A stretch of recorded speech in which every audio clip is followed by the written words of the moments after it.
The morning sun cast long shadows across the flight deck of the USS Yorktown, as Admiral Chester William Nimitz studied the decoded intercept spread before him. June 4th, 1942 would mark either the turning point of the Pacific War or the beginning of America's darkest hour. The Japanese Imperial Navy, flush with victory from Pearl Harbor to the Coral Sea, was advancing toward Midway Atoll with the largest naval force ever assembled in the Pacific. Commander Joseph John Rochfort's intelligence team at Pearl Harbor had achieved the impossible, cracking the Japanese Navy's JN-25 code. The intercepts revealed Admiral Isoroku Yamamoto's master plan, a massive assault on Midway, designed to draw out and destroy the remaining American Pacific Fleet. What Yamamoto didn't know was that Nimitz had read his mail. The Japanese armada approaching Midway was staggering in its scope. For aircraft carriers Akagi, Kaga, Hiryu, and Soryu formed the heart of the first carrier striking force under Vice Admiral Chuichi Nagumo. These floating airfields carried over 200 aircraft, supported by battleships, cruisers, and destroyers. Meanwhile, Yamamoto himself commanded the main body from the super battleship Yamato, the most powerful warship ever built. Against this overwhelming force, Nimitz could muster only 3 carriers, Enterprise, Hornet, and the battle-damaged Yorktown, hastily repaired at Pearl Harbor in a miraculous 72-hour effort. The American task forces, designated Task Force 16 and Task Force 17, carried fewer than 200 aircraft combined. On paper, the odds favored the Japanese by nearly 2-to-1. According to historian Gordon Prange's seminal work Miracle at Midway, the American forces were significantly outnumbered in every category except one. They knew exactly where and when the Japanese would strike. Captain Mark Andrew Mitchell paced the bridge of USS Hornet as his pilots prepared for what many believed would be a suicide mission. The plan was audacious in its simplicity and terrifying in its execution. While Japanese aircraft bombed Midway's installations, American dive bombers and torpedo planes would locate and destroy Nagumo's carriers. Success would require perfect timing, flawless navigation across hundreds of miles of empty ocean, and more luck than any military commander had a right to expect. Lieutenant Colonel James Harold Doolittle's raid on Tokyo 2 months earlier had demonstrated that Japan itself was vulnerable, but it had also convinced Emperor Hirohito and his military leaders that the American fleet must be eliminated once and for all. The stakes at Midway transcended mere tactical advantage. The battle would determine whether Japan could consolidate its Pacific empire or whether America would halt the rising sun's advance. As dawn broke on June 4th, radar operators on Midway detected the first wave of Japanese aircraft approaching from the northwest. Air raid sirens wailed across the tiny atoll as Marine and Navy pilots scrambled to their fighters. The battle that would reshape the Pacific War was about to begin. The fate of nations hung in the balance as the great fleets maneuvered through the vast Pacific, neither commander fully aware of the other's exact position. In the next few hours, the destinies of millions would be decided by the skill, courage, and determination of a few thousand young men fighting above and beneath the waves of the Central Pacific Ocean. At 600 hours on June 4th, 108 Japanese aircraft lifted off from Nagumo's carriers, their engines roaring in the pre-dawn darkness. Leading the first wave was Lieutenant Joichi Tominaga, a veteran pilot whose bomber squadron had perfected the art of naval attack during months of training in the home islands. Below them, the dark Pacific stretched endlessly, broken only by the phosphorescent wake of their own task force. Aboard the Enterprise, Lieutenant Commander Eugene Eli Lindsay briefed his torpedo squadron pilots in the ready room. The TBD Devastator, America's frontline torpedo bomber, was already obsolete by 1942 standards, slow, underarmed, and vulnerable to Japanese Zero fighters. Yet these aircraft and their 3-man crews would spearhead the American counterattack. Lindsay knew that most of his men would not return, but the mission had to succeed. Meanwhile, on Midway itself, Major Lofton Russell Henderson's Marine Fighter Squadron, 111, prepared to meet the incoming Japanese strike. The Marines flew Agent Brewster F-2A Buffalo fighters, aircraft so inferior to the Japanese Zero that pilots grimly nicknamed them flying coffins. But Henderson's men had trained relentlessly, and they possessed something the Japanese hadn't encountered in previous battles: advance warning of the attack. At 6:16 hours, radar stations on Midway painted the massive Japanese formation approaching from 320 miles northwest. Air raid sirens screamed across the atoll as ground crews raced to launch every available aircraft. 26 Marine fighters clawed for altitude, hoping to intercept the attackers before they reached their targets. The uneven battle above Midway was about to commence. The Japanese formation was a masterpiece of naval aviation doctrine. 36 Aichi D-3A Val dive bombers flew in perfect V formations, escorted by 36 Mitsubishi A-6M0 fighters. The remaining aircraft Nakajima B-5N level bombers carried a mixture of high explosives and armor-piercing bombs designed to destroy Midway's runway and installations. When the two formations collided 15 miles northeast of Midway, the sky erupted in a deadly ballet of tracer fire and exploding aircraft. The Marines' Buffaloes were hopelessly outmatched by the Zeros, but their sacrifice bought precious time for Midway's defenders. Major Henderson himself was shot down in the opening minutes of combat, his fighter cartwheeling into the Pacific in a ball of flame. The Battle of Midway, as documented in the official U.S. Navy history, History of United States Naval Operations in World War II by Samuel Eliot Morrison, demonstrated both the potential and limitations of carrier-based aviation in 1942. Despite the heroic efforts of the Marine pilots, enough Japanese aircraft broke through to devastate Midway's facilities. Bombs cratered the runway, demolished the fuel storage depot, and set the seaplane hangar ablaze. Black smoke billowed skyward as Tomonaga's bombers pressed home their attack, with typical Japanese precision and determination. But Tomonaga faced a cruel irony. His aircraft had succeeded in damaging Midway's defenses, yet the atoll remained operational. More critically, he had encountered far stiffer resistance than intelligence reports had predicted. As his formation prepared to return to the carriers, Tomonaga radioed a message that would prove fateful.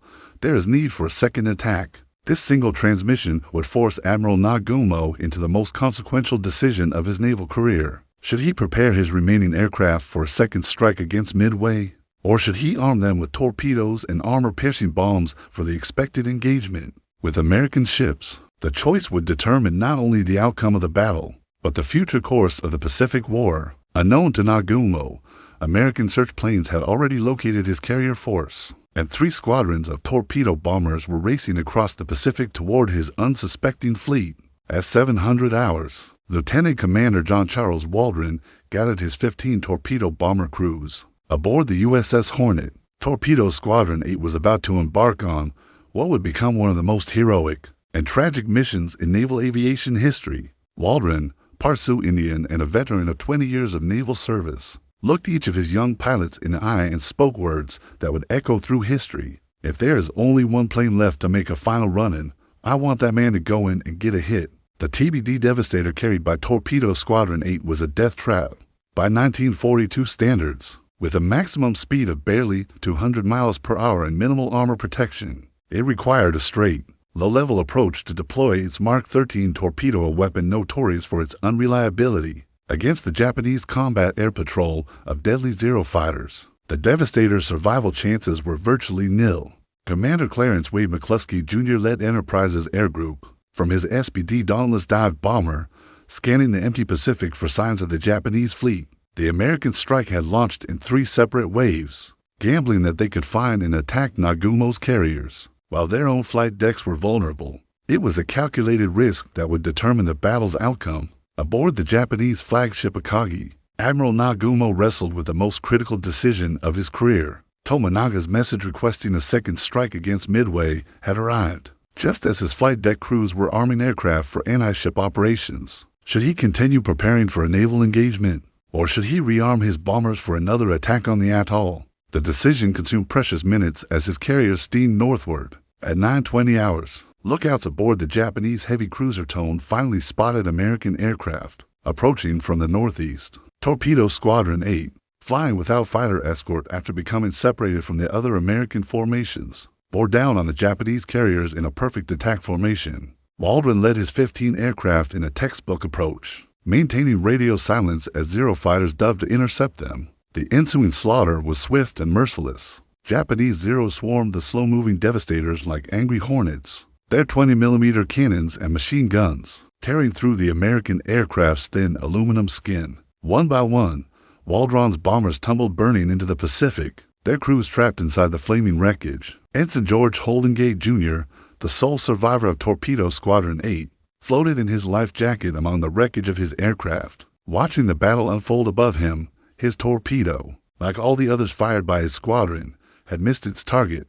The sacrifice of Torpedo, Squadron 8 appeared to have been in vain. According to the Battle of Midway by Craig Simmons, the loss of Torpedo Squadron 8 represented one of the most complete tactical failures in U.S. naval history, yet it contributed to the ultimate American victory in ways that would not become apparent for several more hours. But Torpedo Squadron 8's attack followed minutes later by similar assaults from Enterprise's Torpedo Squadron 6. At Yorktown's Torpedo Squadron 3 had achieved something unexpected. The Japanese combat air patrol had been drawn down to sea level, chasing the slow-moving torpedo bombers. Every available Zero fighter was either engaged in combat or low on fuel and ammunition.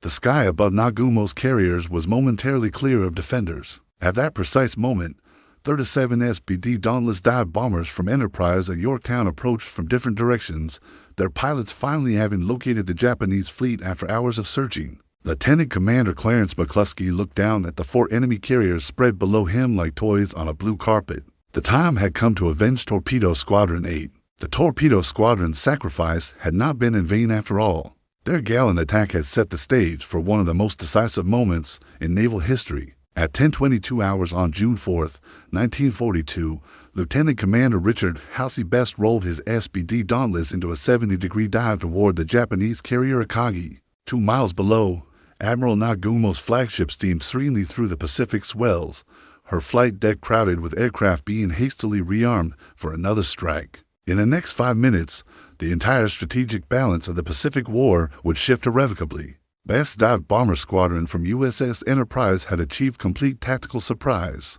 The Japanese combat air patrol, having been lured down to sea level by the torpedo attacks, was out of position to intercept the high-altitude dive bombers. Zero fighters desperately climbed to intercept the Americans, but they were delayed and too few.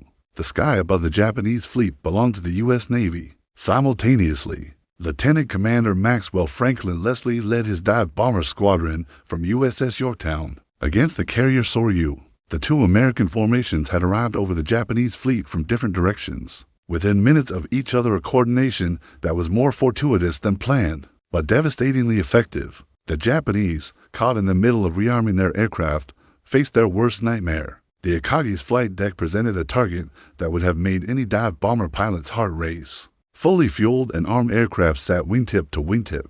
Aviation gasoline lines snaked across the wooden deck, and ordnance carts loaded with bombs and torpedoes waited to be loaded. Admiral Nagumo's flagship had been transformed into a floating bomb waiting to explode. Best's 1,000-pound armor-piercing bomb struck Akagi's flight deck amidships, penetrating to the hangar deck, where it detonated among stored aircraft and ordnance. Secondary explosions rippled through the carrier, as aviation fuel ignited in a series of catastrophic blasts. Within minutes, the pride of the Japanese fleet was transformed into a blazing inferno. Her flight deck twisted and buckled beyond repair. Lieutenant Commander John Smith led his section of dive bombers against the carrier Kaga, the largest ship in Nagumo's force. Multiple bomb hits set the massive carrier ablaze from bow to stern. Explosions erupted throughout the ship as her own ordnance cooked off in the intense heat.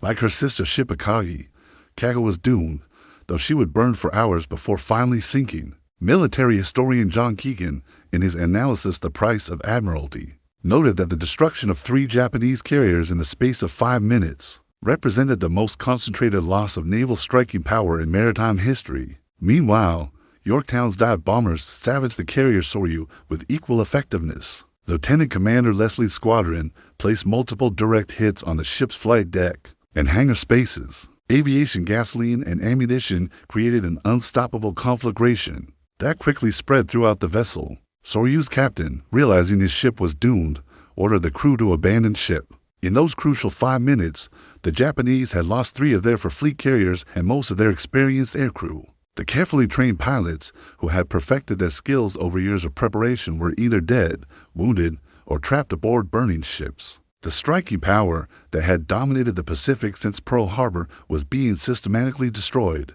Captain Ryusaku Yanagimoto of the Soryu chose to go down with his ship, lashing himself to the bridge as flames consumed his command. His sacrifice epitomized the Bushido spirit that had driven Japanese expansion across the Pacific, but it also symbolized the end of Japanese naval supremacy. The Rising Sun's carriers were burning beneath the noon sun. Admiral Nagumo, forced to transfer his flag from the burning Akagi to the light cruiser Nagara, watched in stunned disbelief as three-quarters of his striking force was eliminated. In a matter of minutes, only the carrier Hiryu remained operational, as she was already preparing to counterattack against the American fleet.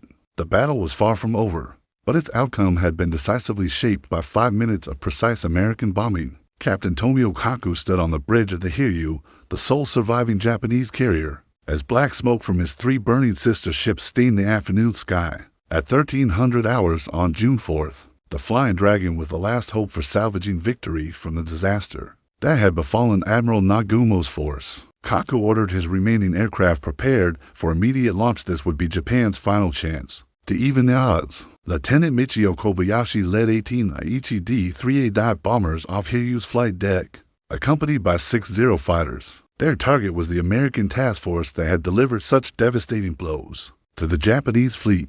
Radio intercepts had identified the USS Yorktown as the flagship of the enemy formation, making her the prime target for Japan's revenge strike. Aboard Yorktown, Admiral Frank Jack Fletcher commanded Task Force 17 from his flag bridge, coordinating the American counterattack. The carrier had already launched successful strikes against the Japanese fleet, but her air group was scattered across the Pacific, low on fuel and ammunition. Fletcher knew that Japanese retaliation was inevitable. The question was whether his ships could survive it. The Yorktown had been hastily repaired at Pearl Harbor following damage sustained in the Battle of the Coral Sea just 1 month earlier. Shipyard workers had performed miracles in 72 hours, patching hull damage and restoring the carrier to fighting condition. But the repairs were temporary, and the ship remained vulnerable to determined attack. At 1400 hours, Yorktown's radar detected incoming aircraft approaching from the west. Fighter Director Officer Lieutenant Commander Oscar Pedersen scrambled every available Grumman F-4F Wildcat to intercept the Japanese formation. The stage was set for the first successful attack on an American fleet carrier since the war began. Kobayashi's dive bombers approached their target through intense anti-aircraft fire and determined fighter opposition. American Wildcats tore into the Japanese formation, shooting down several bombers before they could begin their attack runs. But enough aircraft survived to press home their assault on the lone American carrier. 3 bombs struck Yorktown in rapid succession. The first penetrated the flight deck and exploded in the ship's interior, starting fires throughout the vessel. The second bomb damaged the ship's uptakes, reducing her speed to just 6 knots. The third hit knocked out several boilers, leaving the carrier dead in the water and listing to port. According to Walter Lord's definitive account, Incredible Victory, the attack on Yorktown demonstrated that even damaged Japanese naval aviators remained formidable opponents, capable of inflicting severe damage on American ships. Captain Elliot Buckmaster ordered damage control parties throughout the ship as Yorktown's crew fought desperately to save their vessel. The carrier's damage control organization, perfected through months of training, performed magnificently under fire. Within 2 hours, the ship was making 20 knots and preparing to recover aircraft, a testament to American engineering and seamanship. But Hiryu wasn't finished. At 1500 hours, Captain Kaku launched a second strike consisting of 10 Nakajima B-5N torpedo bombers and 6 Zero fighters. Lieutenant Joichi Tominaga, who had led the morning attack on Midway, volunteered to lead this final mission despite fuel system damage that would prevent his aircraft from returning to the carrier. The Japanese torpedo attack was pressed home with typical determination and skill. Despite heavy losses to American fighters and anti-aircraft fire, several torpedo bombers broke through the defensive screen. The torpedoes struck Yorktown's port side, flooding the engine rooms and causing the ship to list heavily. This time, the damage was too severe for effective repair. Captain Buckmaster ordered abandoned ship as Yorktown settled deeper into the Pacific swells. The carrier that had survived Coral Sea and contributed to the victory at Midway was finally succumbing to her wounds. But her sacrifice had not been in vain. American dive bombers were already winging their way toward the Hiryu, intent on completing the destruction of Nagumo's once mighty fleet. The Dragon's strikes had wounded, but not crippled the American fleet. Soon, Hiryu herself would face the same devastating attack that had destroyed her sister ships. At 1500 hours, Lieutenant Commander Clarence Wade McCluskey Jr. led 24 SBD Dauntless dive bombers from Enterprise toward the last Japanese carrier. The Hiryu steamed alone on the darkening Pacific, her escorts forming a protective screen around the sole survivor of what had been the mightiest carrier force ever assembled. For the Japanese, this final carrier represented their last chance to avoid complete disaster. Captain Tomio Kaku had fought his ship brilliantly throughout the day, launching the successful strikes against the American fleet, while his sister ships burned around him. But Hiryu was now alone, outnumbered, and running low on fuel and ammunition. The carrier's air group had been decimated in the day's fighting, leaving her with fewer than a dozen operational aircraft. As McCluskey's dive bombers approached their target, they could see the smoke plumes from 3 burning Japanese carriers stretching across the horizon. The Akagi, Kaga, and Soryu were still afloat, but clearly doomed, their fires burning out of control despite desperate damage control efforts.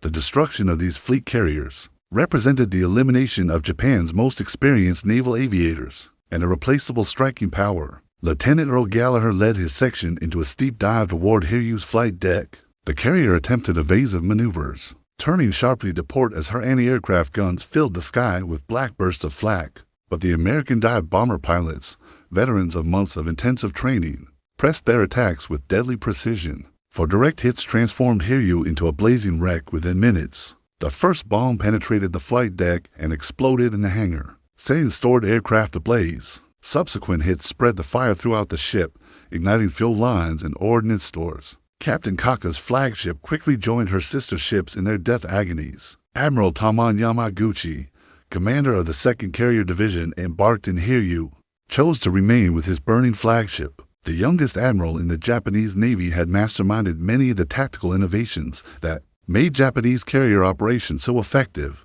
His decision to with his ship represented the end of an era in naval warfare. Naval historian Samuel Eliot Morrison observed in his comprehensive war history that the loss of for Japanese feeble ships, but also the cream of Japanese naval elite carriers at Midway, eliminated not only a replication, pilots who had trained for years and possessed combat experience that could not be quickly replaced. With all for Japanese carriers destroyed or burning, Admiral Isoroku Yamamoto aboard the super battleship Yamato faced the bitter reality that his grand strategy had failed catastrophically. The operation designed to eliminate American naval power in the Pacific had instead resulted in Japan's own decisive defeat.